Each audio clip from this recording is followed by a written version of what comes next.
Capítulo VI. La batalla de las Navas de Tolosa. Una pregunta. ¿La caída de la fortaleza de Salvatierra fue la señal definitiva para que toda la cristiandad se conmoviera? Pues sí. Conociendo que se aproximaban días decisivos, don Alfonso VIII hace una angustiada llamada al Papa Inocencio III, el cual en mayo de 1212 lo secunda, proclamando una cruzada. También se movilizan todos los recursos del Císter y del poderoso arzobispo de Toledo, don Rodrigo Jiménez de Rada, que proclamó la cruzada por toda Europa. La reacción de esta no se hizo esperar, y aunque muchos caballeros se encontraban en la cruzada de Tierra Santa con el rey Balduino, otros sí pudieron hacerlo. Y así vemos cómo el vizconde de Turena, el arzobispo de Burdeos, los obispos de Nantes, de Narbona y otros cruzaron los Pirineos seguidos de un gran ejército. Las tropas francesas las formaban unos 100.000 soldados, con 10.000 caballeros y con millares de carros de víveres. El rey de Aragón, Pedro II, llevó 20.000 soldados y más de 3.000 caballeros. A estas tropas había que sumarle el ejército del infante de León, de los condes de Barcelona, de Rosellón, de Ampurias y todas las órdenes militares, formadas por templarios hospitalarios de San Juan de Jerusalén, santiaguistas y calatravos. Mientras tanto, Al-Nasir, que estaba bien informado sobre la calidad y cantidad de las tropas de que habíanse primero reunido en Toledo y que a continuación estaban recuperando uno a uno todos sus castillos fronterizos, decidió proceder con gran cautela. Por ello, en vez de atravesar Sierra Morena y de enfrentarse con los cristianos, como había hecho su padre en Alarcos, decidió ponerse a la defensiva y dejar que los cristianos fueran los que anduvieran toda la meseta calatrava y los desfiladeros del Muradal. El 20 de junio partió el ejército cristiano de Toledo camino del Al-Ándalus. En vanguardia iban las tropas francesas guiadas por don Diego López de Haro. A los 4 días de marcha avistaron la aldea y el castillo de Malagón, al que inmediatamente arrasaron y pasaron a cuchillo a sus defensores, aunque estos se rindieron solicitando el perdón de sus vidas. Esta acción intolerable y cruel de los cruzados franceses no fue bien vista por las huestes castellanos y sobre todo por las órdenes militares, los cuales exigieron que no volviera a ocurrir.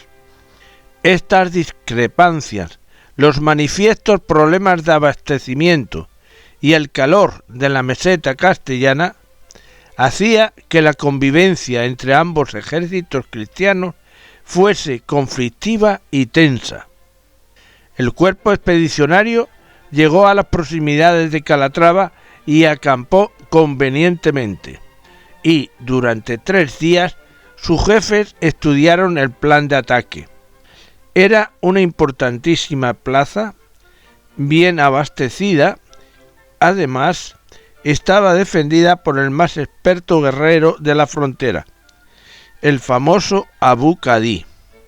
Pero por todo ello, y porque la orden de Calatrava ansiaba su conquista, no podía quedarse en retaguardia en poder de los árabes. Y así es como el día 30 de junio atacan con toda violencia la fortaleza, logrando entrar en su parte más accesible. Entonces los defensores parlamentaron y el rey Alfonso VIII les concedió que se retirasen y salvasen sus vidas. Estos acuerdos indignaron a gran parte de las tropas francesas, cuya intención era repetir el saqueo y matanza de Malagón y Caracuel de días atrás. Y es por ello por lo que, cobardemente, el 3 de julio, el grueso de este ejército abandona la cruzada y regresa a sus tierras transpirenaicas, no sin antes pasar, con toda hipocresía y beatería, a visitar la tumba del apóstol Santiago en Compostela. Con ello, un tercio del ejército se perdió. Pero Dios cuida siempre de las personas nobles y generosas, y nuevas tropas se le agregarán en los próximos días. 2 días después, las tropas cristianas llegan a Alarcos. El asalto a Alarcos es implacable, y en tan solo unas horas vuelve a estar en manos de la Orden de Calatrava. Y es en este punto donde el rey de Navarra, Sancho VII, se agrega a la cruzada, compensando en parte la retirada de las tropas francesas.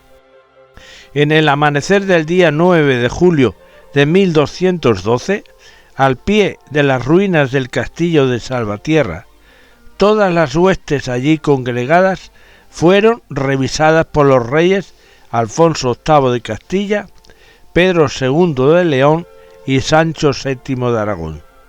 Todo estaba dispuesto para la batalla final. No quisieron, sin embargo, asaltar la fortaleza de Salvatierra y Dueñas, tan precarias y desguarnecidas, porque los almohades estaban avanzando desde el sur y tomando buenas posiciones en el Muradal, y por lo tanto una pérdida de tiempo podría ser crucial.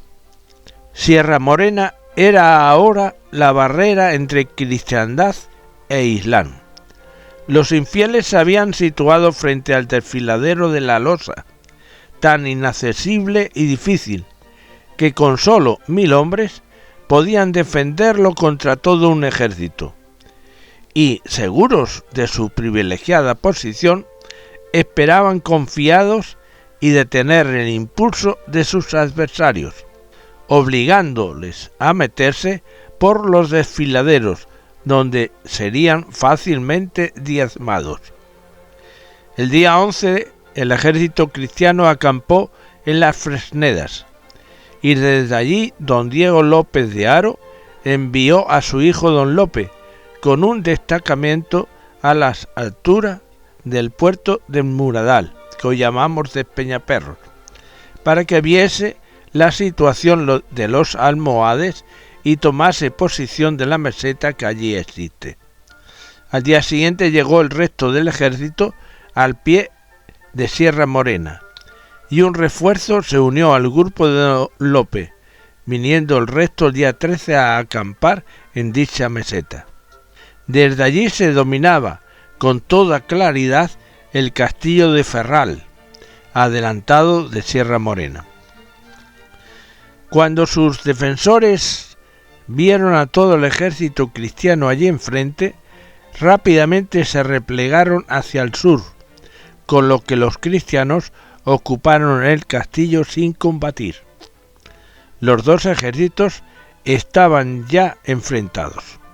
Solo les separaba el terrible desfiladero de la Losa, que, como antes decía, estaba fuertemente custodiado por los árabes.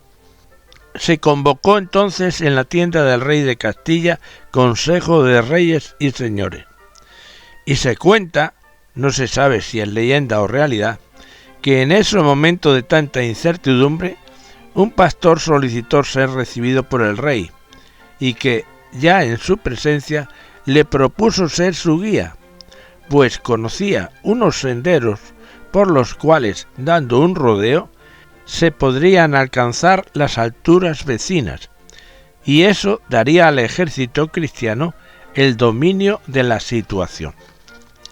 El rey aceptó la proposición y todo el ejército se desvió hacia el oeste, y pasando por los actuales terrenos del Puerto del Rey y el Salto del Fraile, llegaron a la mesa del rey, donde se hicieron fuertes.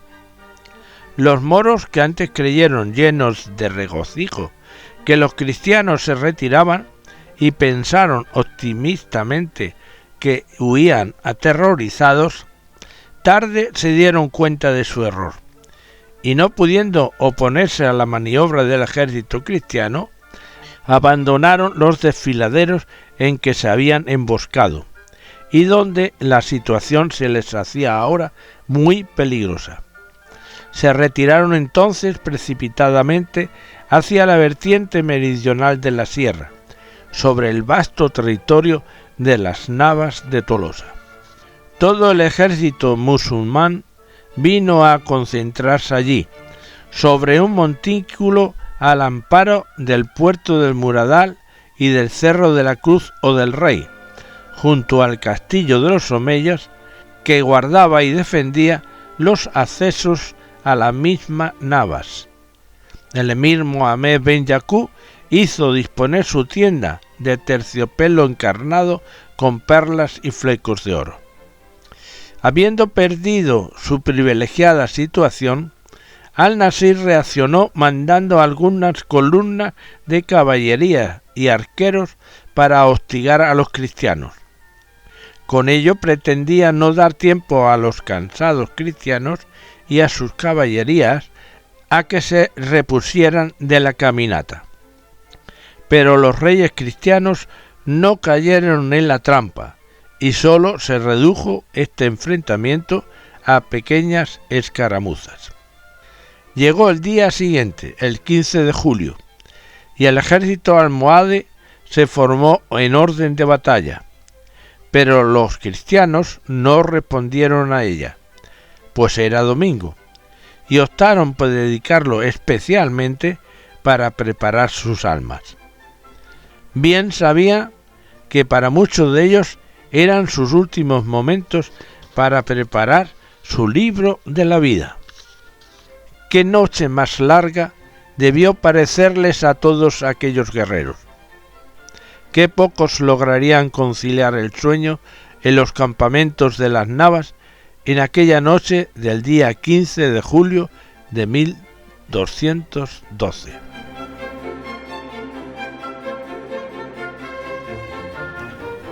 Fin de la primera parte.